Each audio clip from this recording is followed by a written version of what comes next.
नमस्कार, सूजस special report में आप सभी का स्वागत है। मैं हूं आपके साथ निशा शर्मा।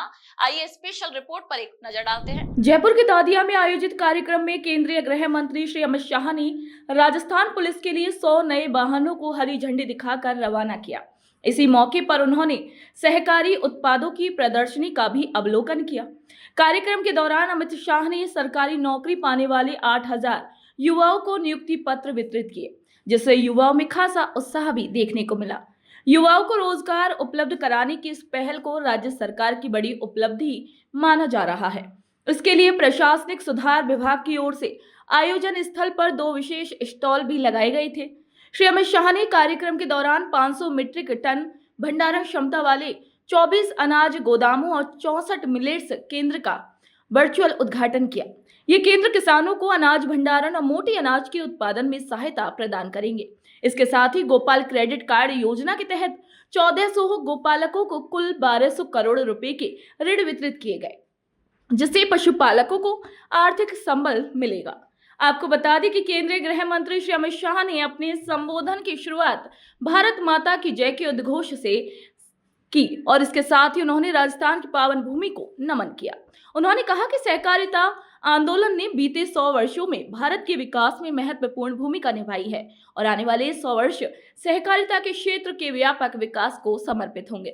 श्री शाह ने कहा कि सहकारिता एक ऐसा माध्यम है जिससे न केवल किसानों और ग्रामीणों को आर्थिक रूप से सशक्त किया जा सकता है, बल्कि देश की ग्रामीण अर्थव्यवस्था को भी मजबूती दी जा सकती है। उन्होंने कहा कि केंद्र सरकार का लक्ष्य सहकारिता के जरिए गांव को आत्मनिर्भर बनाना है।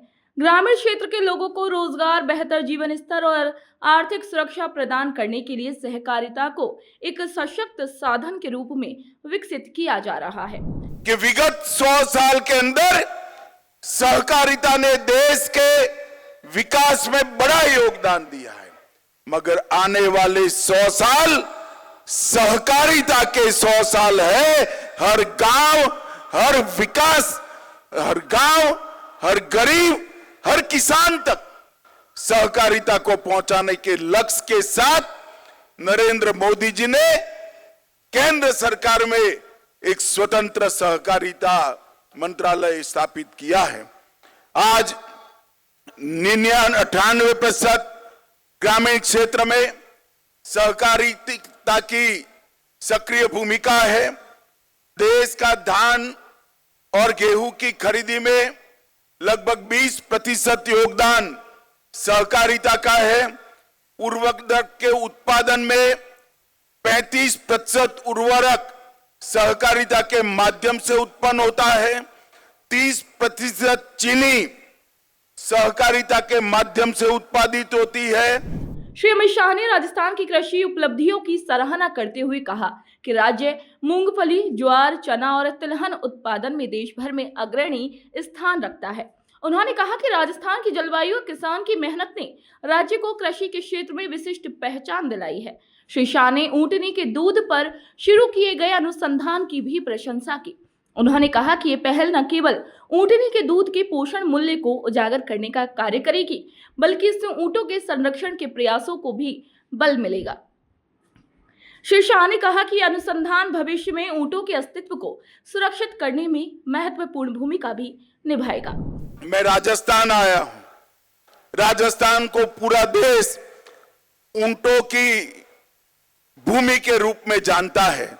हमने कोऑपरेटिव का उपयोग कर ऊंटों का नस्ल संरक्षण और ऊंटनी के दूध का औषधीय गुणों के परीक्षण पर रिसर्च शुरू किया है, जिससे आने वाले दिनों में ऊंटों के अस्तित्व पर कोई खतरा नहीं आएगा। केंद्रीय गृह एवं सहकारिता मंत्री श्री अमित शाह ने कहा कि प्रधानमंत्री श्री नरेंद्र मोदी के नेतृत्व में सहकारिता क्षेत्र को मजबूत करने के उद्देश्य से अलग सहकारिता मंत्रालय की स्थापना की गई है, जिसके तहत देश भर में सहकारिता को नई दिशा देने के प्रयास जारी है। उन्होंने बताया कि देश में धान और गेहूं की खरीद में सहकारी संस्थाओं का 20% से अधिक योगदान है, जो इस क्षेत्र की मजबूती को दर्शाता है। श्री शाह ने कहा कि सरकार का लक्ष्य देश में 2 लाख नई प्राथमिक कृषि सहकारी समितियां बनाने का है, जिसमें से अब तक 40,000 पैक्स का गठन किया जा चुका है। उन्होंने ये भी बताया कि देश भर में पहले से मौजूद सभी पैक्स का कंप्यूटरीकरण पूरा कर लिया गया है, जिससे पारदर्शिता और कार्यक्षमता में काफी सुधार आया है। ये पहल ग्रामीण अर्थव्यवस्था को सशक्त बनाएगी। और 20% से ज्यादा फेयर प्राइस शॉप भी कोऑपरेटिव के माध्यम से चलते हैं। 8,50,000 कोऑपरेटिव के माध्यम से 31 करोड़ लोग सहकारिता से जुड़े हैं। और नरेंद्र मोदी जी ने सहकारिता मंत्रालय की स्थापना की। 4 साल के अंदर हमने 61 इनिशिएटिव के माध्यम से सहकारिता को मजबूत करने का काम किया है। 2 लाख नए पैक्स बनाने का काम शुरू हो गया है, उसमें से 40,000 पैक्स बना लिए गए हैं। सभी पैक्स का कंप्यूटराइजेशन समाप्त कर दिया गया है। सभी पैक्स के मॉडल बायलॉज सभी राज्यों ने स्वीकार कर लिए हैं। उन्होंने कहा कि बीज संवर्धन और अन्य कार्यों के लिए नई समितियां गठित की गई हैं। श्री शाह ने राजस्थान में सहकारिता के क्षेत्र में भी किए गए कार्यों के लिए मुख्यमंत्री श्री भजनलाल शर्मा की सराहना की। उन्होंने राइजिंग राजस्थान पहल, पेट्रोल डीजल पर वैट में कटौती और रसोई गैस सिलेंडर की कीमतों में कमी जैसे कार्यों का जिक्र किया। श्री शाह ने विशेष रूप से सहकारिता के क्षेत्र में राजस्थान के योगदान को रेखांकित किया और कहा कि मुख्यमंत्री श्री भजनलाल शर्मा ने कम समय में सहकारिता को मजबूत करने का सराहनीय कार्य किया है। श्री अमित शाह ने कहा कि भजनलाल सरकार ने पेपर लीक पर एसआईटी का गठन करके बड़ा काम किया। उन्होंने कहा कि एसआईटी के गठन से पेपर लीक माफियाओं को कड़ा संदेश दिया गया, इससे युवाओं को बड़ा फायदा मिलेगा। श्री शाह ने विश्वास जताया कि केंद्र और राजस्थान सरकार मिलकर राज्य के सहकारिता आंदोलन को और भी सशक्त करेंगे। उन्होंने कहा कि हमारा लक्ष्य है कि 2047 तक राजस्थान सहकारिता के क्षेत्र में देश में नंबर 1 बने। इसके लिए भारत सरकार और राजस्थान सरकार संयुक्त रूप से काम करेगी। भाइयों बहनों, आज मैं आया हूं तब आज राजस्थान सरकार ने भी इतने कम समय में ढेर सारे काम किए हैं। ये पूरा राजस्थान पेपर लीक से त्रस्त था। एसआईटी गठन कर एक कठोर संदेश पेपर लीक माफियाओं के खिलाफ राजस्थान की सरकार ने भेजा है। ग्लोबल इन्वेस्टमेंट समिट में भजनलाल के नेतृत्व में 35 लाख करोड़ के एमओयू हुए। 3 लाख करोड़ के एमओयू पर काम भी शुरू हो गए। पेट्रोल और डीजल के वेट में कटौती की। 450 रुपये में एलपीजी का सिलेंडर दिया। मगर मैं भजनलाल जी को एक और काम के लिए भी बधाई देना चाहता हूं। इन्होंने सहकारिता के सारे इनिशिएटिव में राजस्थान को देश में 1 से 5 नंबर में लाने का काम हमारे भजनलाल शर्मा ने किया है। और आज राजस्थान में सहकारिता मजबूत हो रही है। मोदी जी के नेतृत्व में देश 11वें नंबर पर से 4थे नंबर का अर्थतंत्र बन चुका है। इसके साथ साथ 27 करोड़ गरीबों को गरीबी रेखा से ऊपर लाने का काम भी हमारे नेता नरेंद्र मोदी जी ने किया है।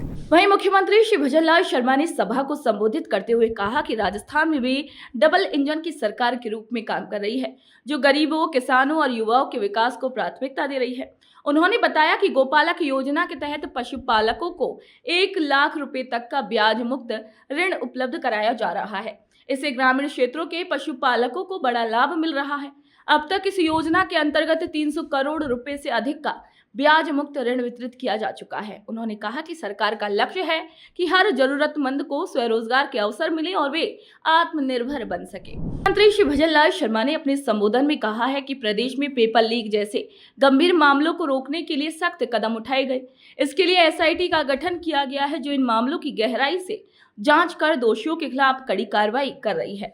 उन्होंने बताया है कि हाल ही में 5,000 से अधिक युवाओं को सरकारी नौकरियां प्रदान की गई हैं और 28,000 रिक्त पदों पर भर्ती प्रक्रिया के लिए विज्ञापन जारी कर दिए गए हैं।